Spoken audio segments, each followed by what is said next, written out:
बिस्मिल्लाहिर्रहमानिर्रहीम। अस्सलाम वालेकुम नाज़रीन, इरफान हाशमी आपको पॉलिटिकल डायरीज में खुशामदीद कहता हूँ और हमारे साथ मौजूद है अज़हर सदीक साहब पाकिस्तान से। सर अस्सलाम वालेकुम। वालेकुम अस्सलाम। आज शेव मैंने भी नहीं की हुई, शेव गालिबन आपने भी नहीं की हुई। सर मैं बस डायरेक्ट मुद्दे पे आऊँगा। शेव जो कल बात हम बाद में करेंगे क्योंकि हमारे सुनने वाले कहते हैं कि यार काम दी गल करया करो। ਇਹ ਵੀ ਜ਼ਰਾ ਜ਼ਰੂਰੀ ਨੇ, ਇਹ ਵੀ ਕੰਮ ਦੀਆਂ ਗੱਲਾਂ ਨਾਜ਼ਰੀਨ ਨੂੰ ਨਾ ਜ਼ਰਾ ਸਮਝੇ ਕਿ ਅਸੀਂ ਵੀ ਇਨਸਾਨ ਆ, ਸਾਡਾ ਵੀ ਕੋਈ ਦਿਲ ਕਰਦਾ ਹੈ ਕਿ ਇਹੋ ਜਿਹੀਆਂ ਗੱਲਾਂ ਛੋਟੀਆਂ ਮੋਟੀਆਂ ਕਰੀਏ। ਕੋਈ ਸਾਡਾ नहीं दिल करता। सर 40 मिनट्स का प्रोग्राम होता तो डेफिनेटली करते हैं। ये 10 मिनट की वीडियो है तो उसमें हमें जरा इस पे गौर करना है कि हमने सब्सटेंस क्या अपने सुनने वालों को देना है। सर लाहौर हाई कोर्ट का सर यू टर्न लिया, और क्या यू टर्न लिया, ये वो यू टर्न था जहां पर लिखा हुआ था कि जनाब यहाँ से मुड़ना मना है। आपने देखा होगा ना, आप जब माल रोड पर जाएं या कहीं भी जाएं तो एक साइन होता है कि यहाँ से यू टर्न लेना मना है। पहले इन्होंने वहीं से यू टर्न लिया। अब हो क्या रहा है सर? वकील पेश होते हैं और वो कहते हैं कि ये देखिए जी हमारे साथ क्या सलूक किया गया है। अदालतों को भी शायद समझ में आ गई है कि इसका तो हम फैसला कर देंगे जिसके भी हक में करना है, वट। अब तो सर नोटिस भी हो रहे हैं, पूछा भी जा रहा है, जवाब भी मांगा जा रहा है। पहले पता नहीं क्या हुआ था। जल्दी जल्दी में सब कुछ करने की कोशिश की गई, लेकिन हुकूमत played really well in this whole situation.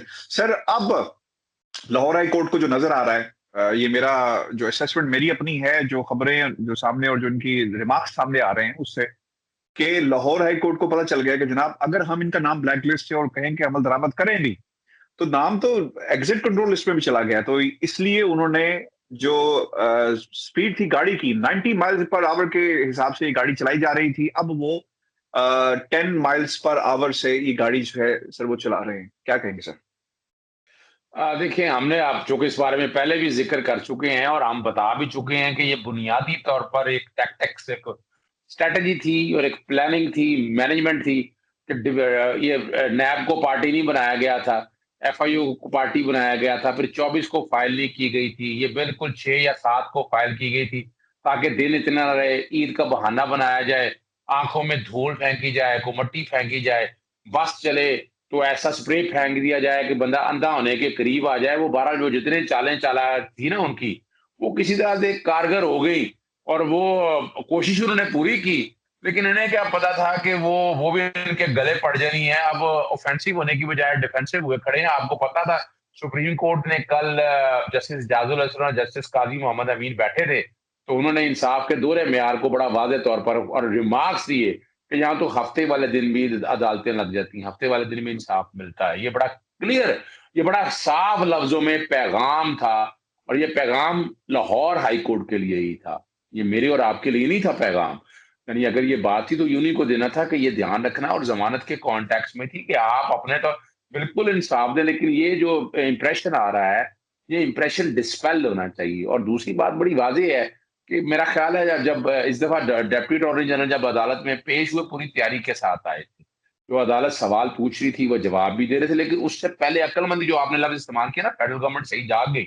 उन्होंने सुप्रीम कोर्ट भी पहले ऑर्डर को चैलेंज कर दिया। अब हाई कोर्ट का ऑर्डर जब पहला ऑर्डर जब चैलेंज हो जाए सुप्रीम कोर्ट के सामने, तो सुप्रीम कोर्ट को बड़ा ध्यान से रखना पड़ रहा है कि मेरा जिन पॉइंट्स के ऊपर ये बहस हुआ है, आर्गू हुआ है, यानी चैलेंज हुआ है, उसमें यही पहली बात है, नोटिस ना देना और सेम डे वाला इशू है।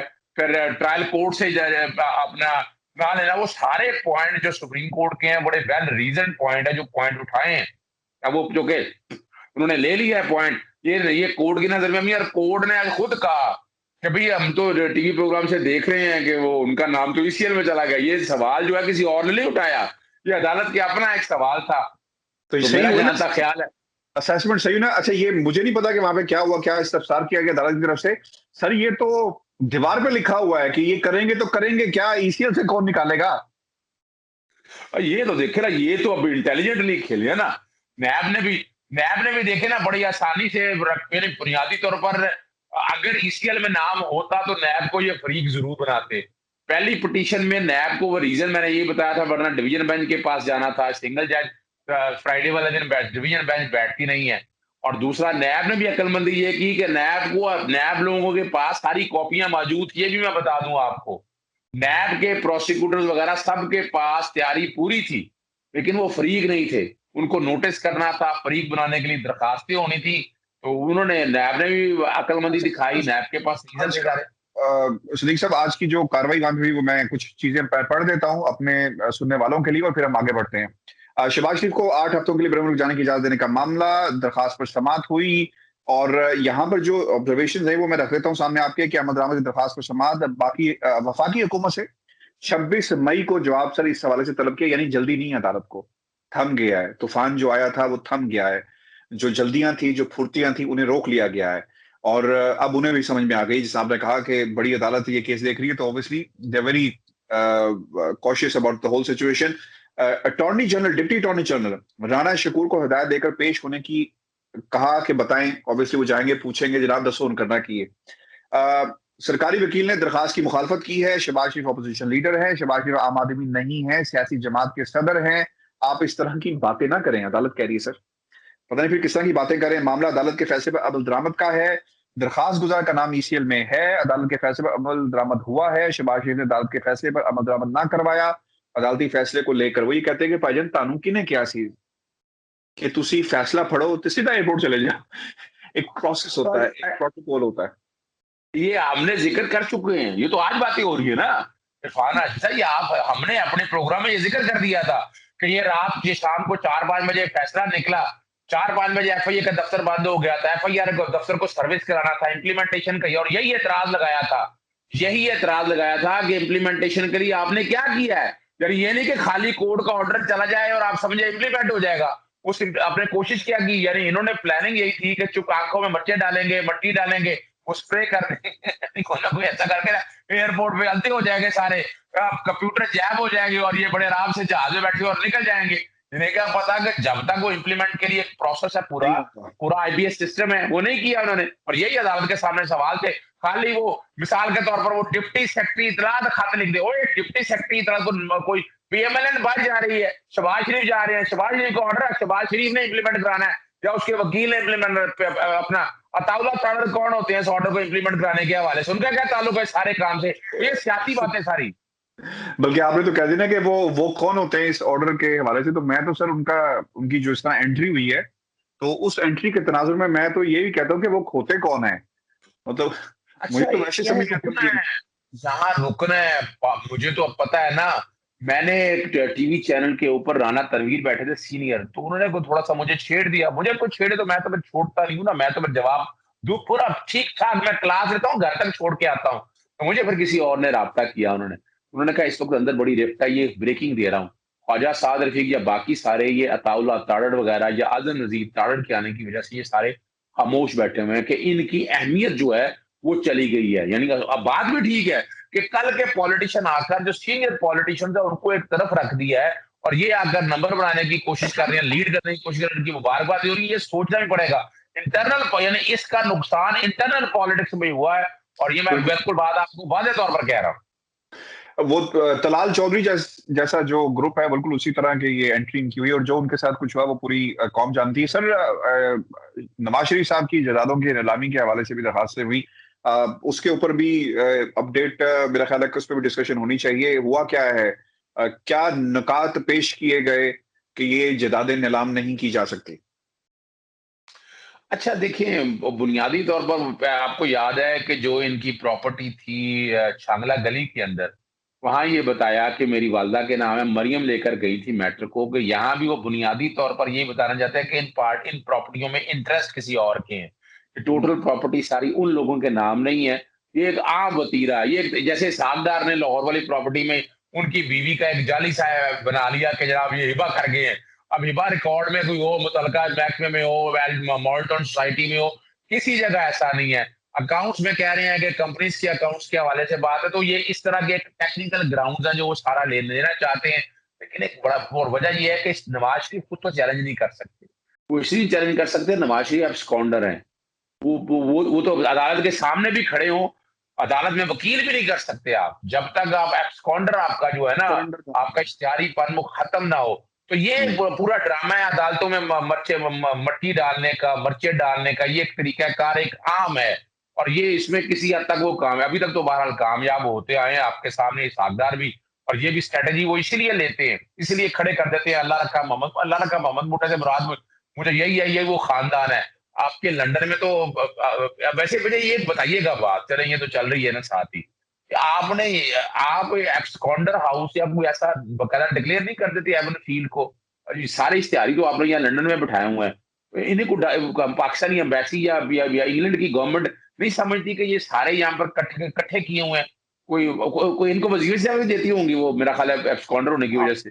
आपने तो सर एक बड़ा भरपूर किस्म का तंज किया है इन लोगों के ऊपर, और होना भी चाहिए। तंज सिर्फ आपका नहीं बल्कि पूरी कौम का यही सवाल है कि हो क्या रहा है। वो लोग जो इनके खिलाफ हैं उनके भी ये जज्बात हैं।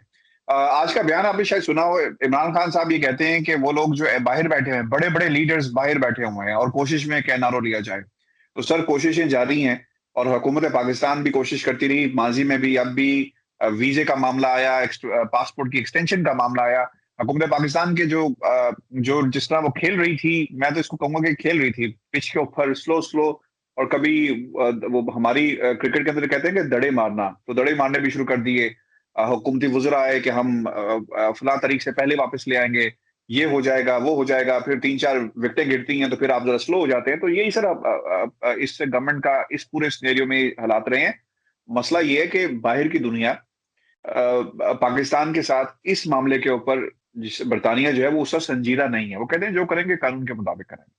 तो आप जो ये रिकमेंडेशंस कर रहे हैं, ये रिकमेंडेशंस का असर कुछ नहीं होगा, ये सिर्फ दिल को नहीं, अगर आप कानून की बात करते हैं तो कानून तो बड़े आपको पता है कि सजा याफ्ता है, एब्सकॉन्डर डिक्लेयर हो गए हैं, तो फिर पिटीशन आपका नहीं है। की कोई वैल्यू नहीं। अजहर सदीक साहब, यहाँ पे पिटीशंस लोगों ने साइन करना शुरू कर दी थी कि इनको वापस भेजा जाए, सजा याफ्ता है, ठीक है ना सर।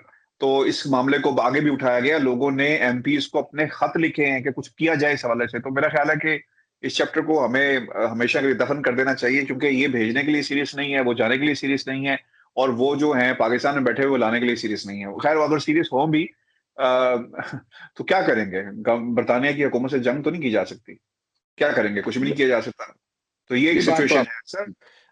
एहतसाब अदालत का सर एक और केस है। आज का प्रोग्राम मेरी कोशिश ये होगी कि क्योंकि आपकी मौजूदगी का फायदा उठाएं, और केसेस जो हैं वो एहतसाब अदालत और अदालतों से मुतल्लिक है, उसका जो एक बड़ा स्पेक्ट्रम है उसको डिस्कस किया जाए। एहतसाब अदालत में सर एक और केस था।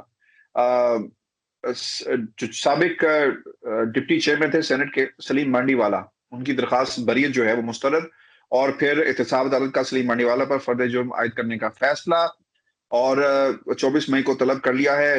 एजाज हारून और अब्दुल गनी मजीद की बरी की दरखास्तें भी मुस्तरद हुई हैं, और तसाब अदालत ने तमाम मुलजमान पर को फर्द जुर्म के लिए तलब कर लिया। सर ये क्या होगा? और जज भी मोहम्मद बशीर साहब हैं, ने बरीयत की दरखास्तों पर फैसला महफूज किया। जज बशीर साहब क्या कर रहे हैं सर? अच्छा, ये मैं कसूर बता दूं आपका। ये जो तो 265 डी की रवायत है ना, वो अजहर सिद्दीक ने डाली है। दो बातें मैं बता दूं आपको, चले आपने छेड़ दिया मुझे, मैंने कहा तारीखी बात बता दूं। मैं डॉक्टर आसिम हुसैन के केस में, मेरे क्लाइंट हैं बिशारत हुसैन, ओजीडीसीएल के हैं, मैं मामला लेके गया। एक तो ये है कि वहां पर अगर रेफरेंस फाइल हो जाए, नॉन अवेलेबल वारंट जारी होते हैं, गिरफ्तार बेल करानी पड़ती है। पूरे पाकिस्तान में नॉन अवेलेबल वारंट जारी नहीं होते गिरफ्तारी के अपना रेफरेंस फाइल करने के बाद। मैंने वो चैलेंज किया, वो सुप्रीम कोर्ट तक लेके गया। और वो एक दूसरी रिवायत मैंने डाली थी 265 डी की। 265 डी ये होती है कि जो रेफरेंस की बुनियाद पर आप फर्दे जुर्म, आप ये आगे चल नहीं सकते, फर्दे जुर्म आयद नहीं हो सकते। तो ये बेसिकली जो है ना, बुनियादी तौर पर ये किडनी हिल्स रेफरेंस है, जो गैर कानूनी अलॉटमेंट के हवाले से है। इसके अंदर साबिक डिप्टी चेयरमैन सलीम मांडली वाला है, अब अपना उन और एजाज हारून वगैरह हैं, या अब्दुल गनी मजीद वगैरह है। इन सब ने ये रवायत, जो कसूर है ना 265 डी का, ये अजहर सिद्दीक का, ये रवायत अजहर सिद्दीक ने डाली है, कराची से शुरू की थी, और फिर ये लाहौर हर जगह वही शुरू हुई, और मेरी कट एंड पेस्ट वही कापियां चलती रही। तो बड़ा मुश्किल है कि 265 डी पे अदालत अभी तक कोई फैसला कर पाए। मिसालें मौजूद है, बड़ी थोड़ी सी मौजूद है। वो चाहते हैं कि बकायदा ट्रायल हो, जब चीजें आ जाए ट्रायल होकर 265 के की दरखास्त दी जाए, कुछ शहादतें हो जाए, उसके बाद ये शहादतें जाने से पहले कबल का एक मरला है।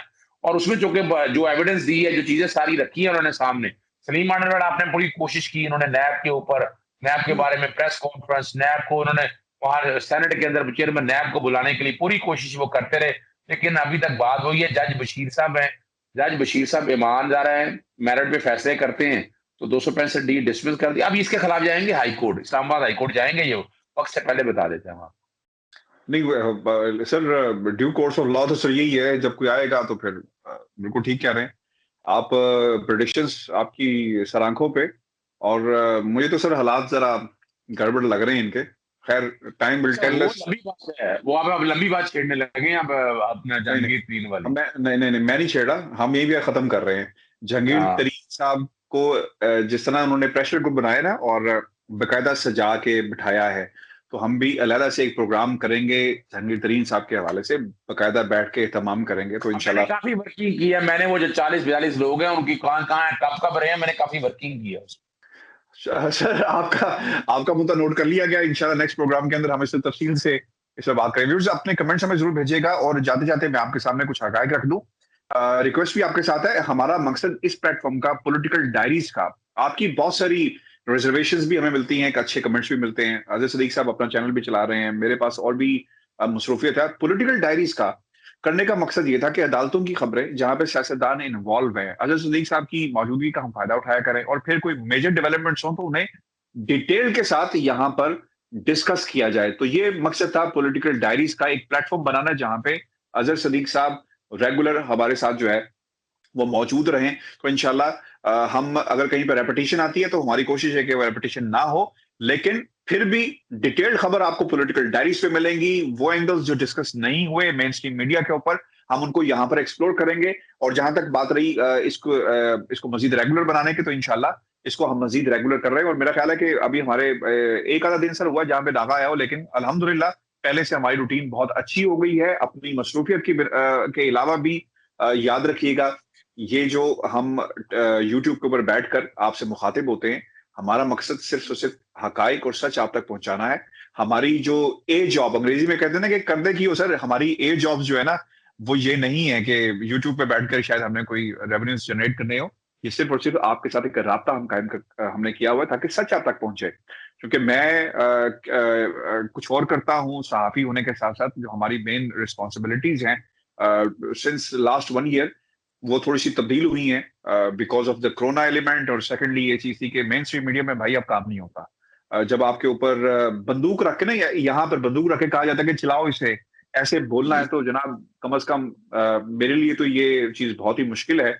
और अजहर सदीक साहब तो बात ही बड़ी खरी खरी करते हैं, तो ये मुमकिन नहीं है। लिहाजा अपने कमेंट्स हमें जरूर भेजें, और जिन मौजूआत के ऊपर आप चाहते हैं कि सवाल हो, तो मैं तो बल्कि अजहर सदीक साहब आपकी तवज्जो से और आपकी इजाजत से, अगर आप कहें तो हमें तो लोगों के वीडियो मैसेजेस और ऑडियो मैसेजेस भी जो है वो लेने चाहिए, ताकि हम प्रोग्राम में शामिल करें और उसके ऊपर जो है वो हम बहस कर सकें और उसके ऊपर बात हो। जी अजहर सदीक साहब। बहुत शुक्रिया जी, बात आपने क्लियर कर दी है, सारी सारी चीजें हमने रख दी हैं। और हमारी यहाँ कोशिश देखें पॉलिटिकल एंगल से भी है, हम हंसी मजाक और बड़े बड़े लाइट मूड में चीजों का जिक्र करते हैं, लेकिन बातें सख्त और सच करते हैं, और खरी खरी बातें होती हैं।